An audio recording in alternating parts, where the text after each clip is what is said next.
Today, I'm authorizing additional strong sanctions and new limitations on what can be exported to Russia. This is going to impose severe cost on the Russian economy, both immediately and over time.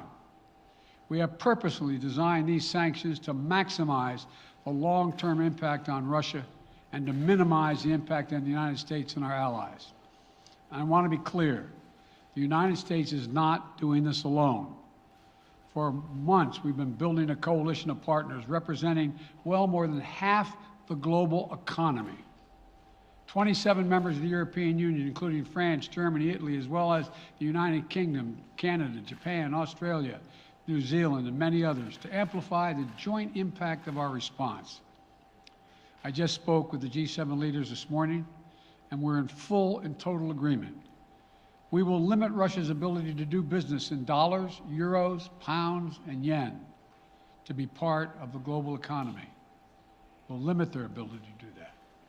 We're going to stunt the ability to finance and grow the Russian military. We're going to impose and we're going to impair their ability to compete in high-tech 21st century economy. We've already seen the impact of our actions on Russia's currency and the ruble, which early today hit its weakest level ever in history. The Russia stock market plunged today. The Russian government borrowing rate spiked by over 15%. In today's actions, we've now sanctioned Russian banks that together hold around $1 trillion in assets. We've cut off Russia's largest bank, a bank that holds more than 1/3 of Russia's banking assets by itself, cut it off from the U.S. financial system. And today, we're also blocking 4 more major banks. That means every asset they have in America will be frozen. This includes VTB, the second largest bank in Russia, which has $250 billion in assets. As promised, we're also adding the names to the list of Russian elites and their family members that we're sanctioning as well. As I said on Tuesday, these are people who personally gain from the Kremlin's policies, and they should share in the pain. We will keep up this drumbeat of those designations against corrupt billionaires in the days ahead. On Tuesday, we stopped the Russian government from raising money from U.S. or European investors. Now we're going to apply the same restrictions to Russia's largest state-owned enterprises, companies with assets that exceed $1.4 trillion. Some of the most powerful impacts of our actions will come over time as we squeeze Russia's access to finances and technology for strategic sectors of its economy and degrade its industrial capacity for years to come. Between our actions and those of our allies and partners, we estimate that we'll cut off more than half of Russia's high-tech imports. It'll strike a blow to their ability to continue to modernize their military. It'll degrade their aerospace industry, including their space program. It'll hurt their ability to build ships, reducing their ability to compete economically. And it will be a major hit to Putin's long-term strategic ambitions. And we're preparing to do more. In addition to the economic penalties we're imposing, we're also taking steps to defend our NATO allies, particularly in the East. Tomorrow, NATO will convene a summit. We'll be there to bring together the leaders of 30 allied nations and close partners to affirm our solidarity and to map out the next steps we will take to further strengthen all aspects of our NATO alliance. Although we provided over $650 million in defensive assistance to Ukraine just this last year, let me say it again. Our forces are not and will not be engaged in the conflict with Russia in Ukraine. Our forces are not going to Europe to fight in Ukraine, but to defend our NATO allies and reassure those allies in the East. As I made crystal clear, the United States will defend every inch of NATO territory with the full force of American power. And the good news is, NATO is more united and more determined than ever. There is no doubt that the United States and every NATO ally will meet our Article 5 commitments, which says an attack on one is an attack on all. Over the past few weeks, I ordered thousands of additional forces to Germany and Poland, as part of our commitment to NATO. On Tuesday, in response to Russia's aggressive action, including its troop presence in Belarus and the Black Sea, I've authorized the deployment of ground and air forces already stationed in Europe to NATO's eastern flank allies, Estonia, Latvia, Lithuania, Poland, and Romania. Our allies have also been stepping up, adding the other allies, the rest of NATO, adding their own forces and capabilities to ensure collective defense. And today, within hours of Russia's unleashing its assault, NATO came together and authorized an activation of response plans. This will enable NATO's high readiness forces to deploy and when and where they are needed to protect our NATO allies on the eastern boundaries of Europe. And now I'm authorizing additional U.S. force capabilities to deploy to Germany as part of NATO's response, including some of the U.S.-based forces that the Department of Defense placed on standby weeks ago. I've also spoken with Defense Secretary Austin and Chairman of the Joint Chiefs, General Milley, about preparations for additional moves should they become necessary to protect our NATO allies and support the greatest military alliance in the history of the world, NATO. As we respond, my administration is using the tools, every tool at its disposal to protect American families and businesses from rising prices at the gas pump. You know, we're taking active steps to bring down the cost, and American oil and gas companies should not exploit this moment to hike their prices to raise profits. You know, in our sanctions package, we specifically designed to allow energy payments to continue. We are closely monitoring energy supplies for any disruption. We've been coordinating with major oil producing and consuming countries toward our common interest to secure global energy supplies. We are actively working with countries around the world to elevate collective release from the strategic petroleum reserves of major energy consuming countries. And the United States will release additional barrels of oil as conditions warrant. I know this is hard and that Americans are already hurting. I will do everything in my power to limit the pain the American people are feeling at the gas pump. This is critical to me. But this aggression cannot go unanswered. If it did, the consequences for America would be much worse.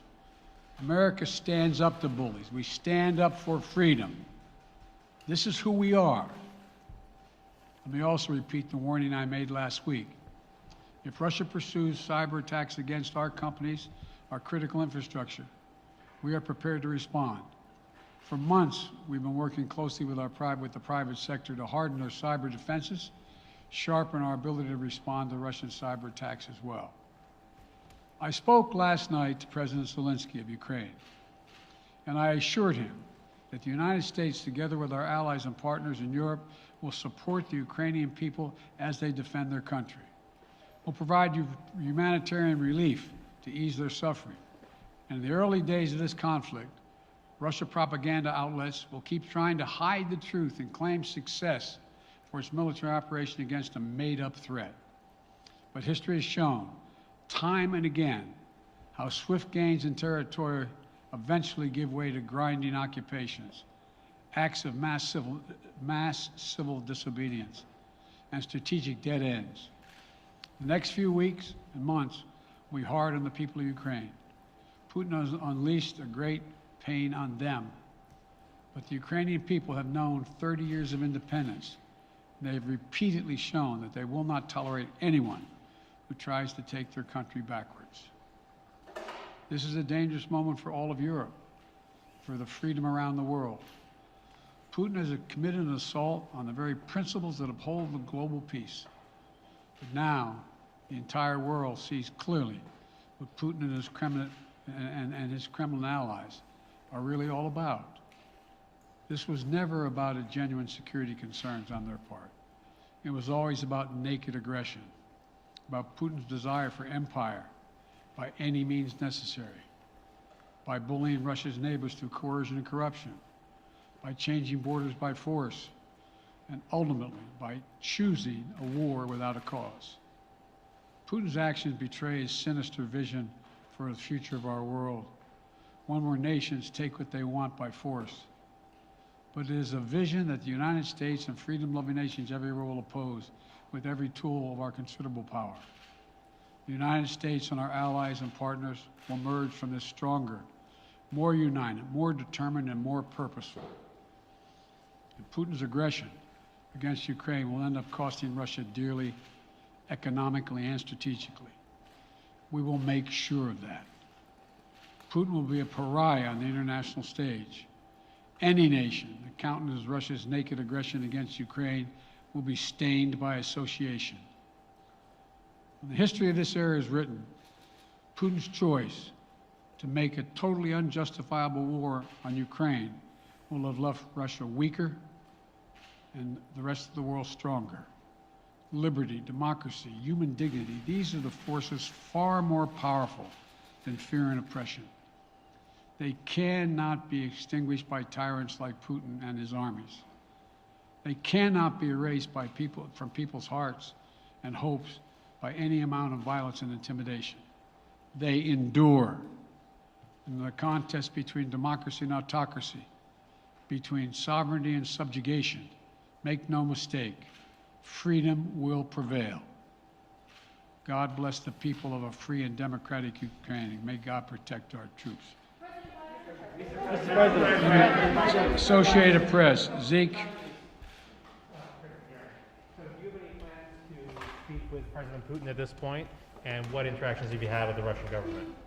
I heard the first part. Do I have any plans to speak with Putin at this point, and what? What communications have you had with the Kremlin as far as military operations in Ukraine and making sure this does not spiral into a larger conflict?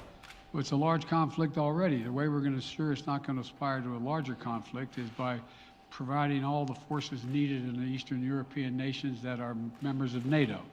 NATO is more united than it's ever been, and I have no plans to talk with Putin.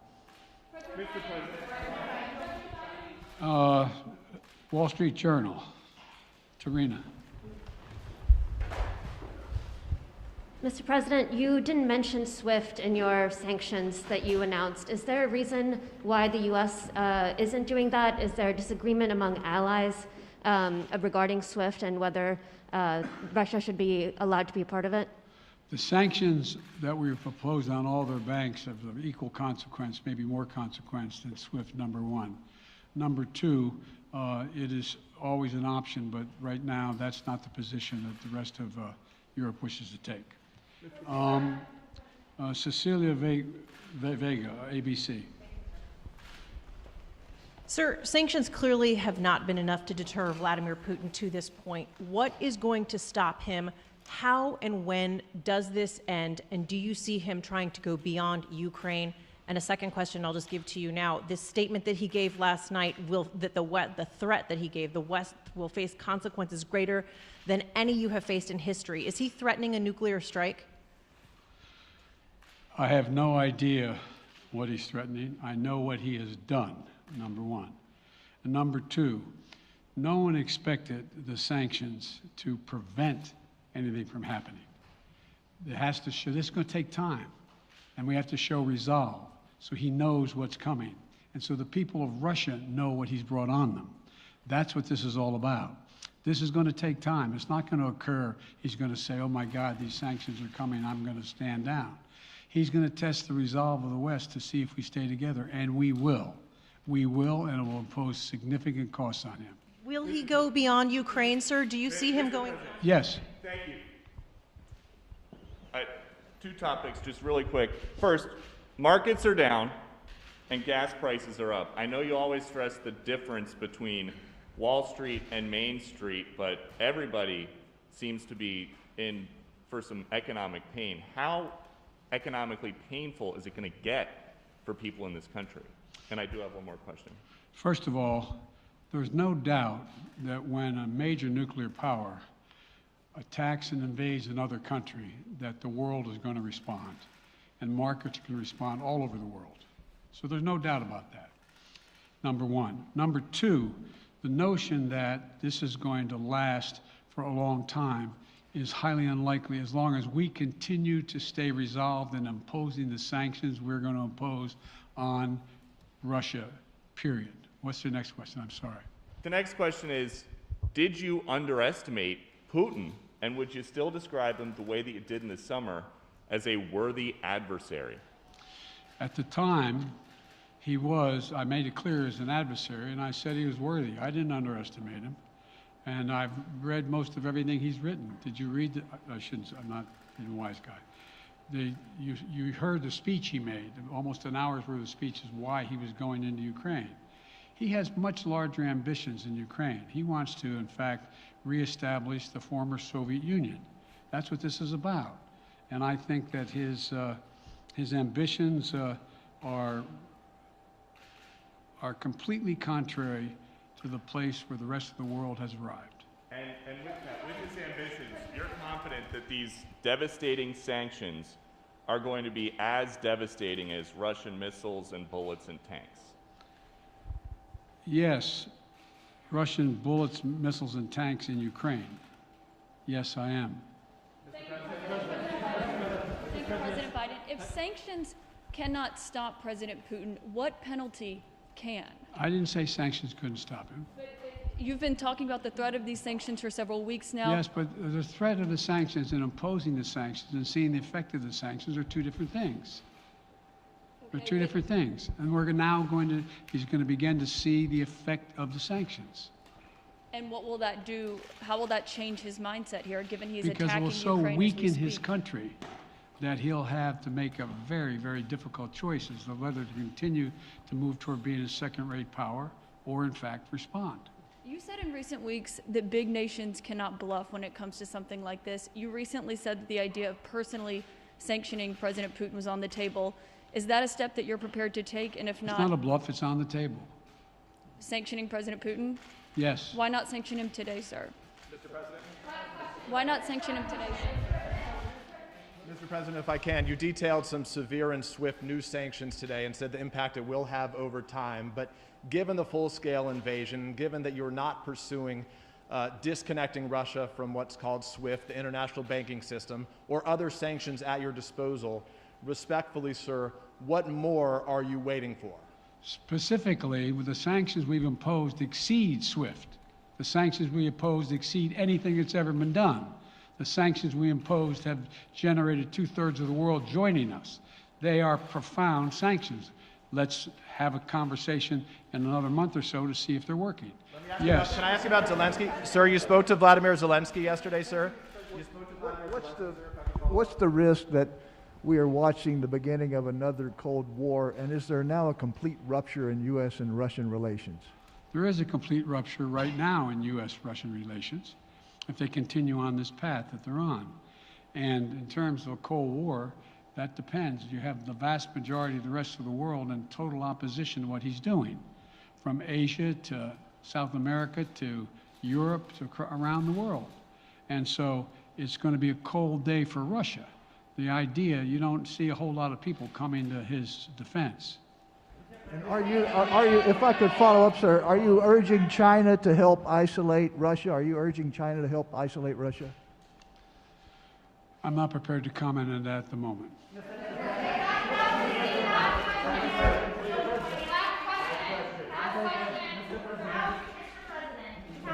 No.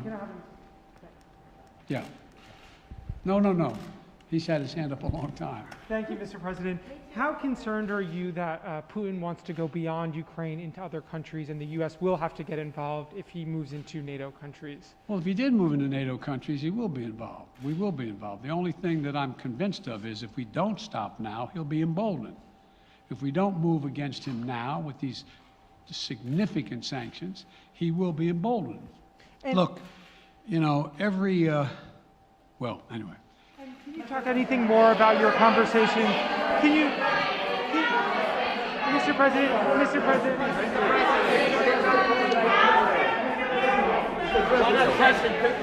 Why not sanction Putin directly today? I'm sorry, I can't hear you. Sir, India, which is a major defense partner of the United States, is India fully with you on the issue of Ukraine and Russia? Does the Defense Department of the United States... Sir, India is one of your major defense partners. Is India fully in sync with the United States on Russia? We're in consultation with India today. We haven't resolved that completely. One more question. Okay, thank you all very much. Thank you.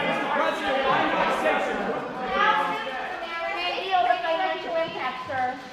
Are you sanctioning President Putin?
He moved more than 175,000 troops, military equipment, and positions along the Ukrainian border.